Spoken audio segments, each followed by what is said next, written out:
First of all, good afternoon. My name is Reverend Erick Salgado, and I'm very grateful to be over here and be able to express myself and share my vision of New York City with all of you.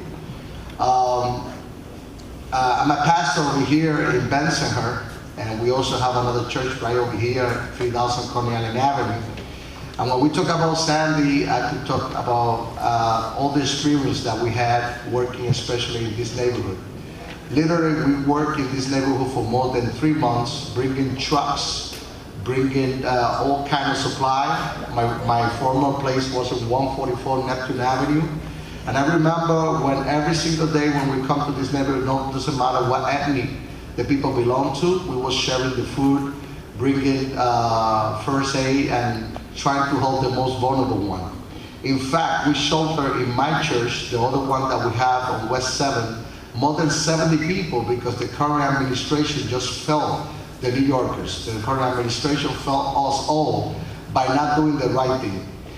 You see, most of the money that the city spent in advertisement especially goes to New York Times, the Post, and the Daily News. That is 82%. So the current administration, they believe that everybody listens to the station that they listen to, and everybody watches the TV show that they watch. They forgot that in Brighton Beach, most of the people, they listen to Davidson Radio, which is the Russian station where my friend Gregory Davidson lead, and they listen to other stations that they forgot to fund. So when it comes for the people to prepare and have the right awareness about Superstorm, they was not aware in this community because the current administration believed that everybody listened to the station that they listen in downtown Manhattan. The outer border have been forgotten from the current administration, and that's why we suffer so much. In fact, one of the things that pushed me to run as mayor was when I heard the current mayor saying that we was not hit as bad. In fact, he was saying that everything was okay and that we was ready to have the marathon and close the Verrazano Bridge, which is the only link that the more of 500,000 New Yorkers have to the city of New York. The very same day when the current mayor was saying that, and two of the other candidates in the Democratic Party was saying that he was right, he was correct, that they should have closed the Verrazano Bridge while we were still fishing for body on the river. That very same day I find more than 40 people over here in Coney Island, very close to this place, hunting for food in the garbage. It was then when I decided I had to do more. In fact, when I start this mayoral race, it was not because I decided on my own. It was not even the Latino people the one who asked me to run. It was my friend from the Russian community and my friend from the Orthodox Jewish community. They saw the work that I performed during this disaster, where we sheltered many people, where we fed many people, and even up to today, we're still running this food pantry where we're serving most of the area that were affected. Coney Island, Brighton Beach were totally forgotten. And especially in this neighborhood, when you see that most of the illegal basements were occupied by undocumented immigrants. It was not one apartment, 2 apartments, it was most of the apartment. And you question maybe an inspector not doing the job, because you could skip one house but not an entire neighborhood. And why they were living in illegal basement? Because they don't have not even a piece of a legal identification document in this country. So I believe that we have to create a municipality identification card for the undocumented people to be able to live in this city and be registered and be also identified. That way they could get a decent apartment in this city. That's the reason why they all had no choice but to put the family in illegal basement. And what is worst of all is that when the inspector from FEMA went to assess the damage, the landlord, they refused to allow this inspector to go to this basement because they knew that they were illegal and they were going to get a fine by the city. That's why I'm running, because I believe that we need a mayor who have sensitivity with the people of New York.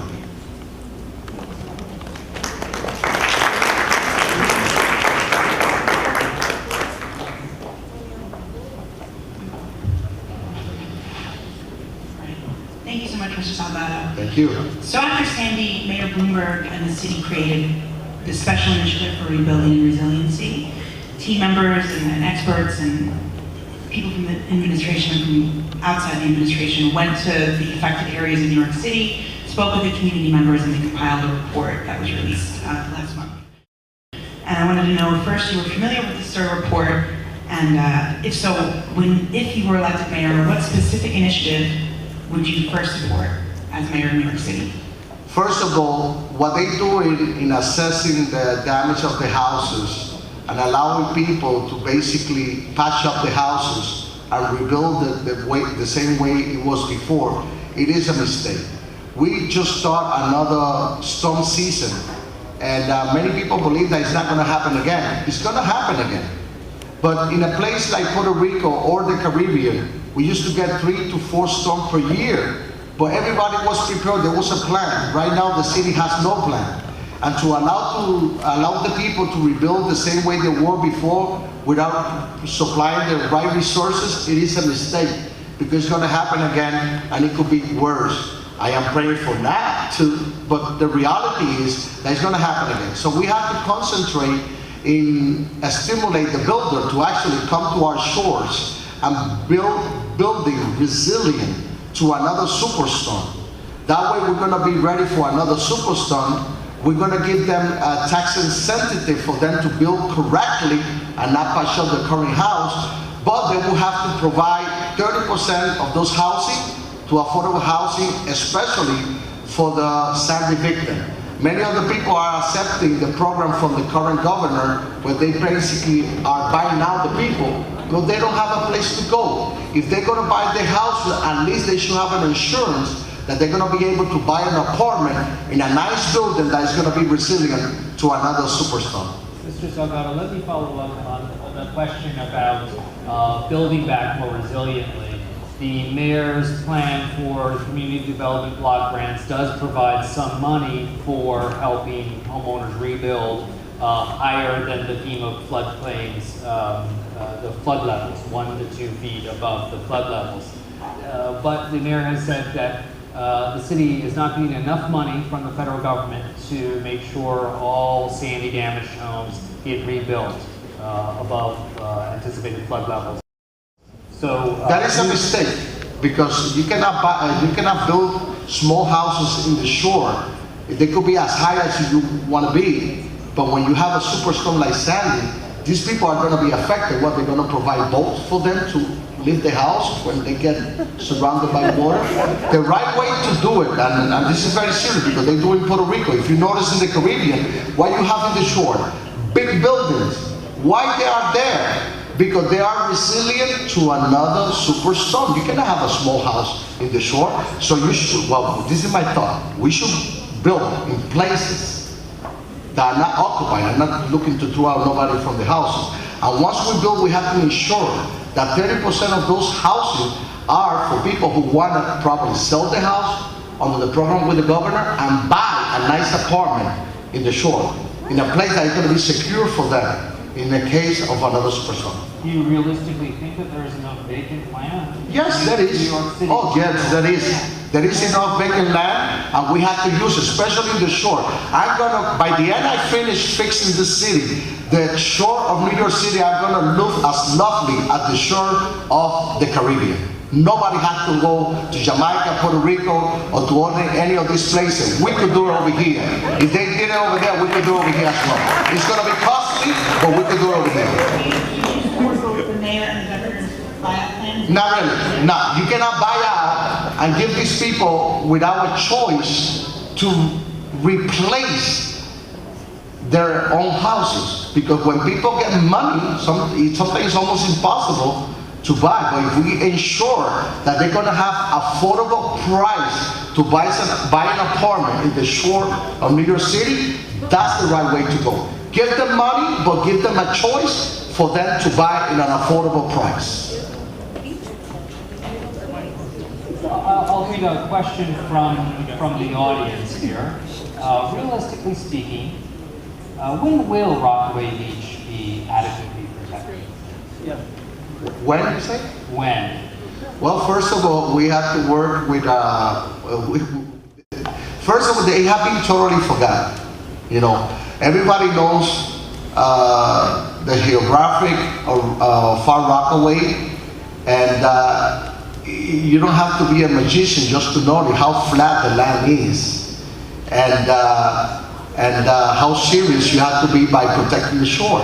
And I believe in places like Far Rockaway, my idea, my proposal to building resilient the shore will be a way to provide more housing, affordable housing, and also protect the shore of Far Rockaway. How long do you think that, realistically speaking, how long do you think that will take? It will take at least 10 years. So what do we do tomorrow? 10 years? We have to start. Let me explain you something. Why was it forgotten in the It's first not place? far off. To be protected completely, right now they're doing zero.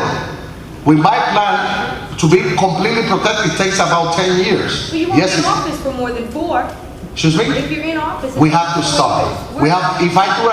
If I do a good job, I'm gonna be in office for 8 years. Okay, Believe me. Somebody have to start. But first, they have to. We are from Runaway. Still have malls in the houses. No, we have to fix that. A point of order. First of all, they should have started this program 20 years ago. Can I explain the ground rules? You asked if people can shout questions from the audience.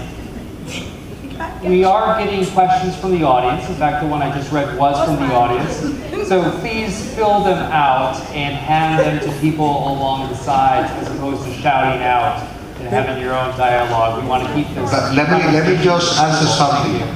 I will put a plan immediately.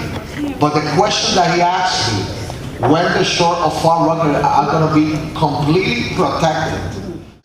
I used to live over here, 1133 Banner Avenue. And I used to have 7 pumps in my house. So I know about mold, and I know how difficult it is whenever there was a storm. I know how difficult it is. And I also know how bad it was when you had to pay a special insurance for flood. I believe that under the current administration, that we should have got more help from the federal government to cover the costs and not look at all the places that they put in effect.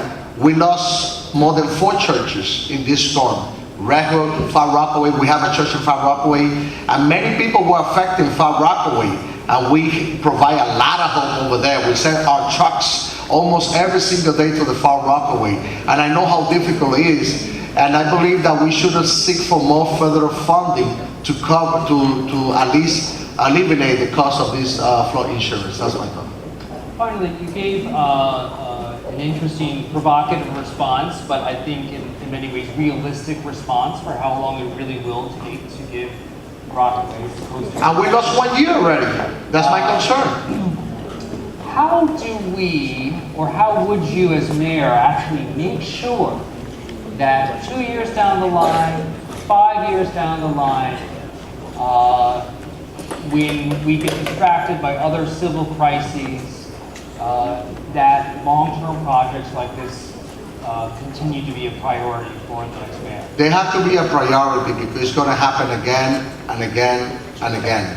And my concern, with all the respect for the people who have been suffering, the question was when it will be completely, a project like that, it takes about 10 years. It doesn't mean that I'm not going to do something for tomorrow. I believe that the current administration failed the people of New York completely. In fact, when we was trying to get access for the, when we was trying to get access for the public school to show to people, they were not even available. So we had to create a program where, first of all, everybody had to be aware of how serious is going to be another superstorm. Because I believe the way the city disseminated the information, it was not actually according to the different community. We had to make sure that everybody's aware of what's going to happen. We had to make sure that the people who are suffering right now, they get immediate help and relief.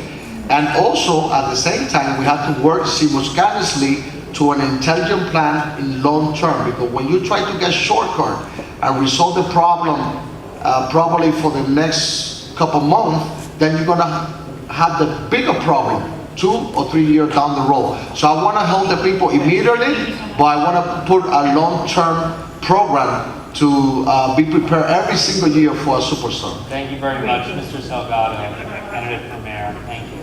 Thank you so much.